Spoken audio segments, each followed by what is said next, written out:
Buenas noches, compañeros de la sección C. Ligia, Gerson, Lu, buenas noches.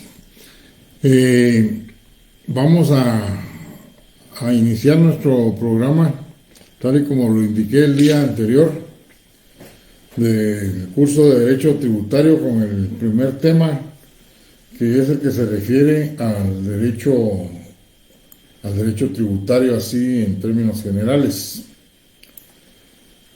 Y lo primero que vamos a ver es en qué momento, cómo es que surge el derecho tributario.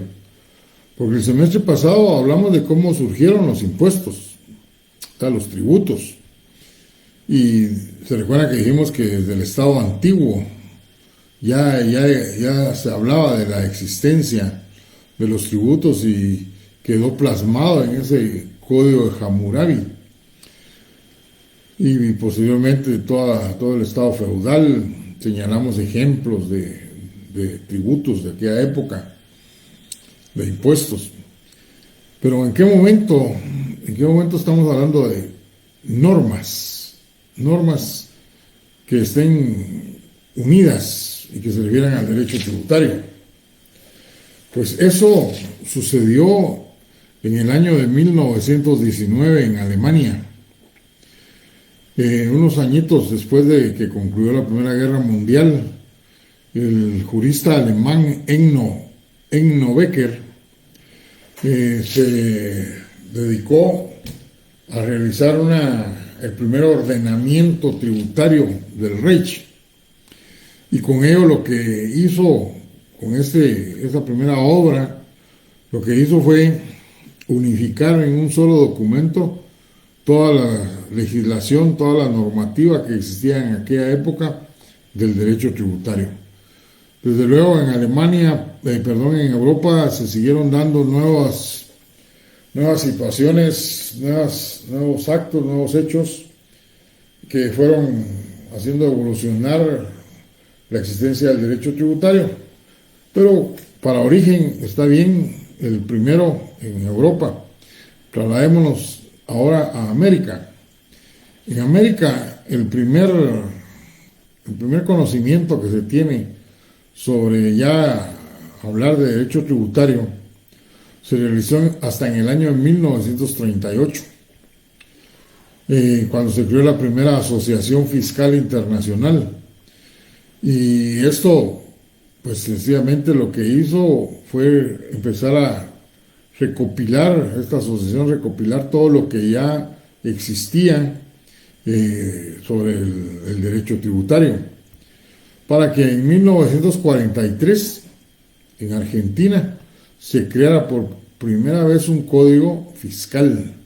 Y este primer código fiscal lo creó el jurista argentino Giuliani von Rusch. No es sino hasta en 1953 cuando se crea en Argentina también la primera Asociación de Estudios de Derecho Fiscal. O sea, es en América del Sur donde encontramos los primeros grandes pasos sobre el estudio del derecho tributario. También Brasil y Uruguay se distinguieron en ese sentido, pero más fue en Argentina. Y van a creer ustedes que hace 66 años, en 1956, hace 66 años, la Organización de Estados Americanos y el Banco Interamericano de Desarrollo financiaron como órganos internacionales, supranacionales, en América, financiaron la creación del para poder hacer utilización de él por parte de los países que lo quieran implementar. Mientras que ahí está el proyecto de Código Tributario para América Latina, que como fue financiado por estos dos órganos, pues cualquier país puede implementarlo. ¿Y quiénes fueron los creadores de ese gran proyecto? Pues nada menos que Giuliani von Rusch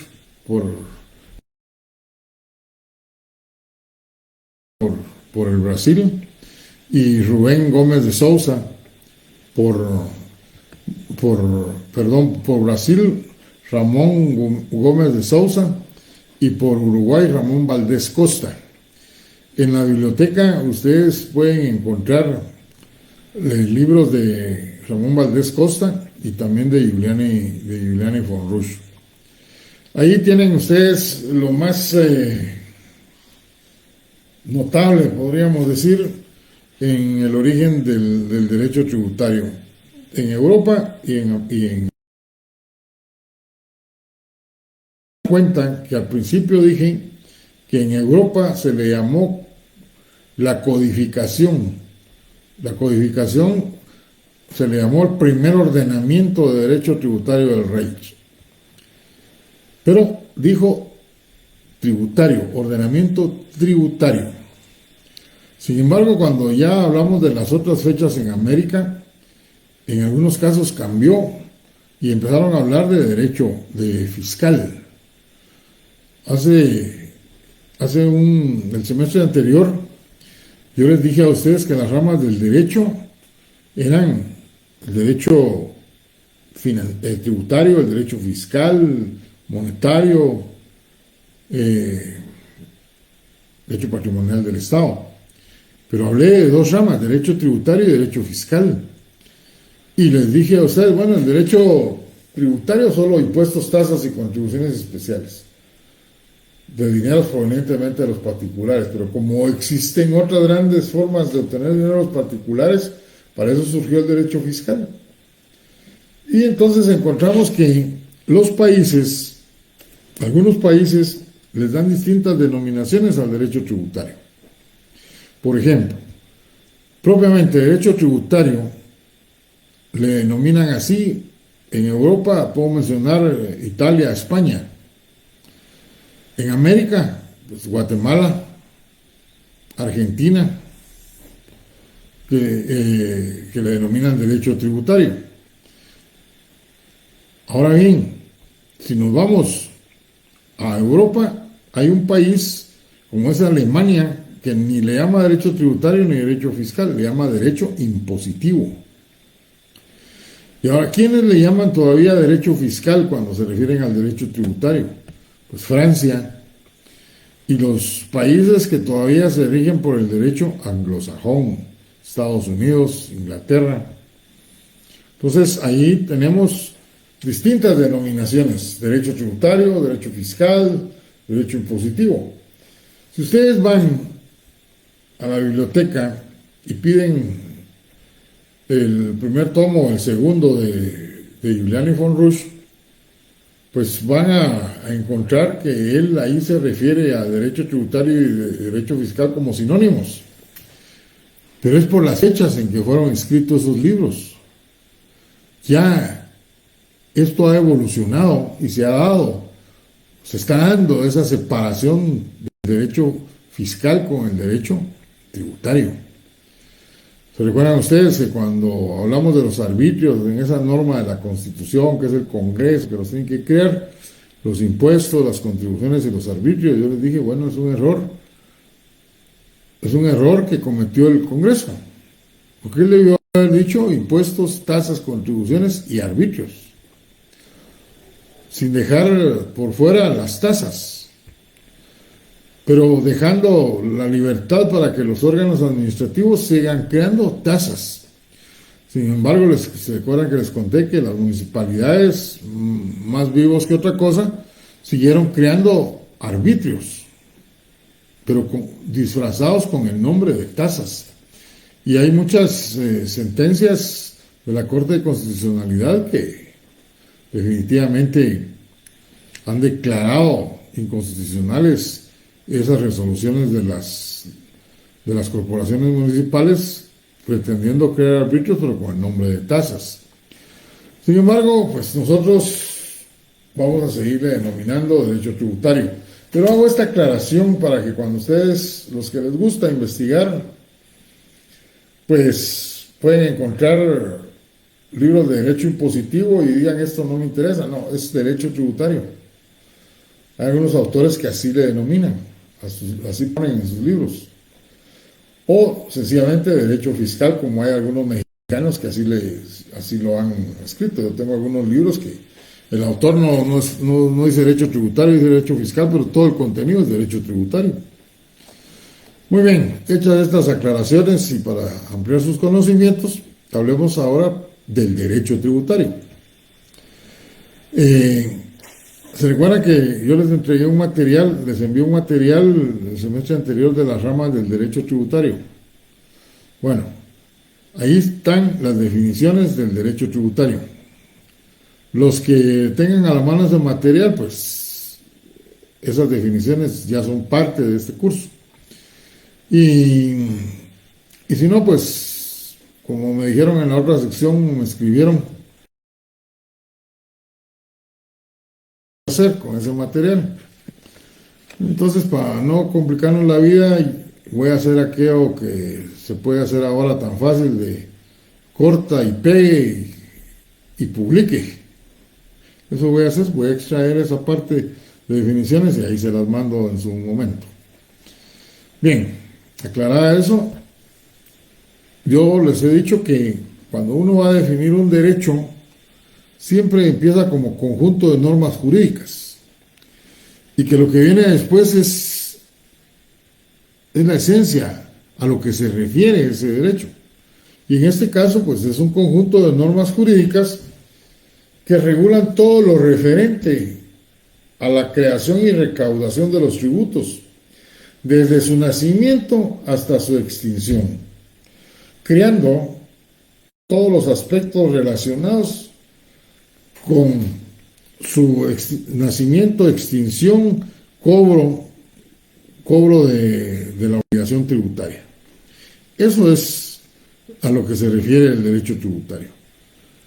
En aquellas definiciones pues van a encontrar otras, pero todas giran alrededor de que es normas centradas en la creación, desde la creación hasta la extinción de los tributos. Y en nuestro caso, para este curso, los impuestos. Ahora bien, este derecho tributario está conformado de dos clases de normas. Eso no es nada nuevo. En el derecho penal hay derecho penal y derecho procesal penal. Civil, derecho civil y derecho procesal civil. Laboral, igual. Derecho laboral y derecho procesal laboral, administrativo. Bueno, el derecho tributario no es ajeno a esa situación. Y como consecuencia, tenemos la existencia de dos clases de normas. Las normas sustantivas y las normas procesales. ¿Cuáles son las normas sustantivas del derecho tributario? El derecho tributario sustantivo no es más que aquel conjunto de normas jurídicas mediante las cuales se crean los impuestos. O sea, son las normas que ha creado el legislador ordinario, o sea, el Congreso, ¿sí?, mediante las cuales se establecen los impuestos que debe pagar una población. ¿Y cuáles son ejemplos de eso, de ese derecho tributario sustantivo en nuestro país? Pues el impuesto sobre la renta, la ley del impuesto sobre la renta, del impuesto de circulación de vehículos, del impuesto único sobre inmuebles, del impuesto de valor agregado, impuesto de circulación, de los impuestos derivados del petróleo. Todas estas son distintos decretos creados por el Congreso y que cada uno contiene un impuesto. Y que al cumplir el hecho generador un sujeto, pues le nace la obligación tributaria. Pero ¿será que el Congreso puede crear esas leyes de conformidad con la política de la clase de diputados que esté dominando ahí en el Congreso? ¿O que de acuerdo a las pláticas van a crear los impuestos como ellos consideren más oportunos para el Estado, por ejemplo? No, porque el artículo 239 de la Constitución de la República le señala a los legisladores ordinarios cuáles son los elementos estructurantes que deben de contener crean impuestos. O sea, ahí no hay ningún pierde. En la Constitución, el legislador extraordinario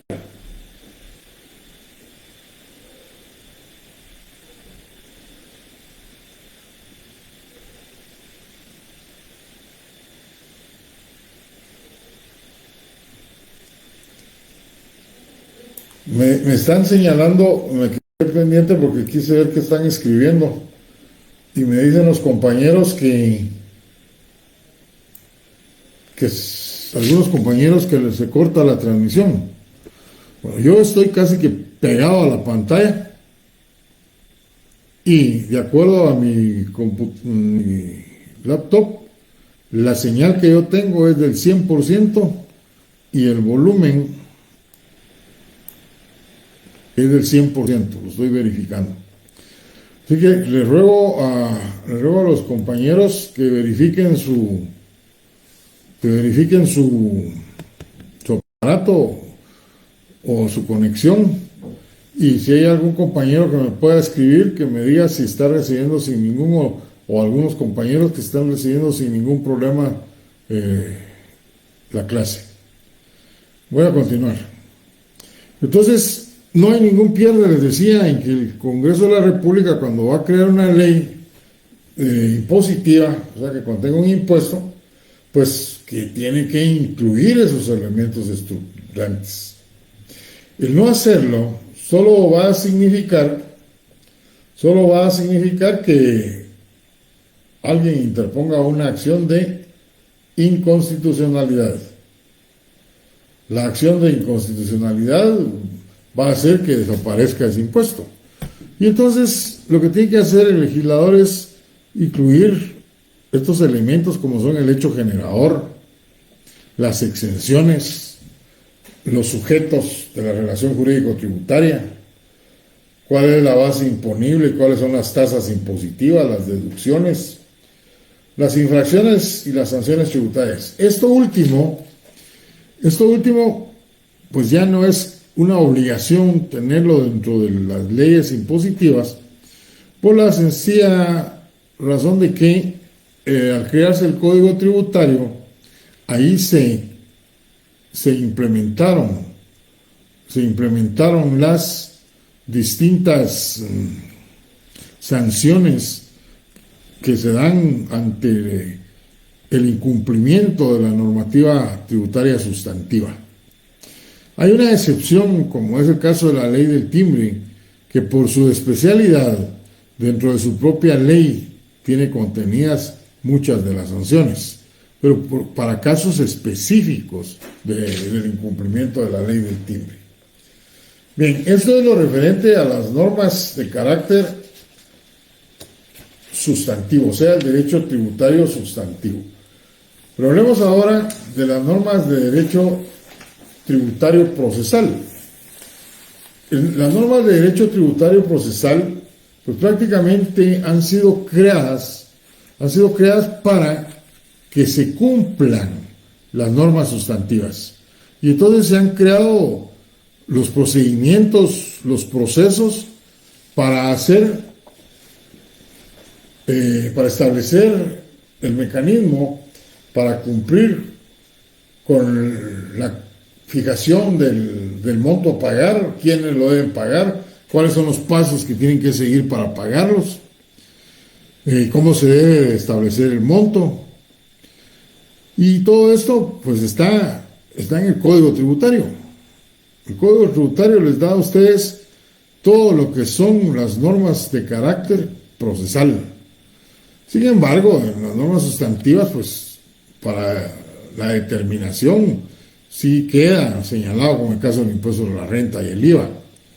Pero en general, para hacer que se cumplan con las normas sustantivas, pues la ley ha creado normas específicas en el Código Tributario, por ejemplo, el proceso contencioso administrativo. No tenemos en nuestro país un proceso contencioso tributario. ¿Por qué? Porque todavía no hay tribunales de lo contencioso tributario, aun cuando dos tribunales solo resuelven o reciben demandas contenciosas de la SAT. Esto lo encuentran ustedes en el 161 al 168 del Código Tributario. Y hay un proceso llamado económico coactivo, ¿sí?, que está en el 171-185. Estos dos procesos, como yo se los adelanté el semestre anterior, pues sencillamente son dos procesos que tienen que ver con cada uno de los dos sujetos de la relación jurídico-tributaria. Si al sujeto pasivo le está afectando las resoluciones que está emitiendo la SAT o cualquiera de los otros sujetos activos que ustedes ya conocen, pues entonces va a seguir todo el proceso administrativo que establece el Código Tributario, y si aún persiste esa situación, pues va a recurrir al contencioso administrativo. O sea, el contencioso tributario sirve para hacer valer los derechos de los sujetos pasivos.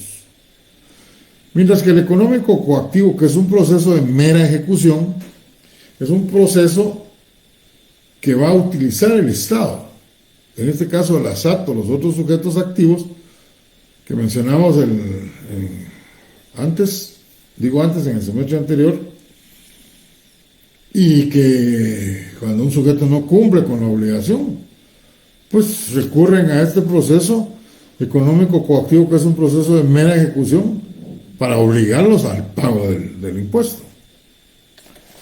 Bueno, dicho esto, nosotros podríamos llegar a la conclusión con una definición diciendo de que son un conjunto de normas jurídicas que regulan las múltiples controversias que surgen entre el fisco y los sujetos pasivos, o los particulares, o los contribuyentes, como lo quieran decir, ya sea en la relación derivada de la obligación tributaria propiamente, la obligación tributaria propiamente sustancial, que es lo que se refiere al pago del impuesto, o a las maneras en que el fisco pretende hacer efectiva esa obligación sustancial, o a las formas en que el sujeto activo va a ejecutar el crédito, ya sea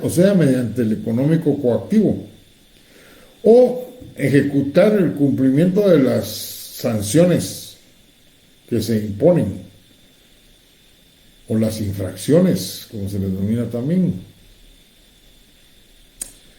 O sea, trata de englobar este derecho procesal tributario, todo lo referente a hacer desde el momento en que va a crearse la obligación tributaria sustancial, que es el pago del impuesto, los mecanismos para obligar al pago de ese impuesto, o la ejecución propiamente. Todo esto está contenido en el Código Tributario, el cual yo les dije el otro día: cómprenlo porque esto les va a servir de inmediato, para que cuando yo mencione un artículo de una vez vayan chequeando, así van conociendo de una vez su código y no se les dificulte para cuando sea el momento de la evaluación. Bueno, tenemos claro entonces que hay dos clases de normas dentro del derecho tributario: las normas sustantivas y las normas procesales. No hay más.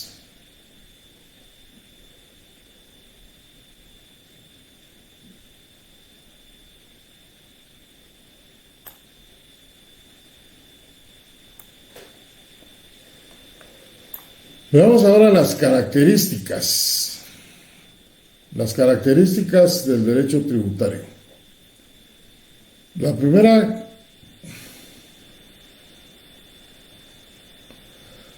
característica,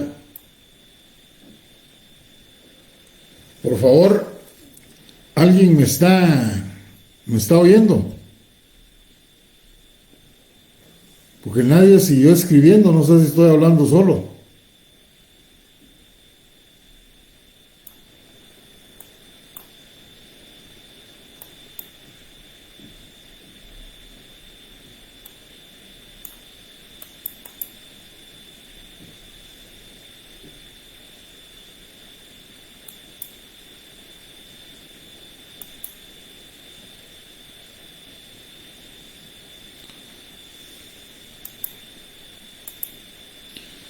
Bueno, según mi computadora tengo a 73 alumnos. Voy a, voy a cortar la conexión y voy a iniciar, me voy a reconectar de nuevo, tal vez así tienen menos problemas.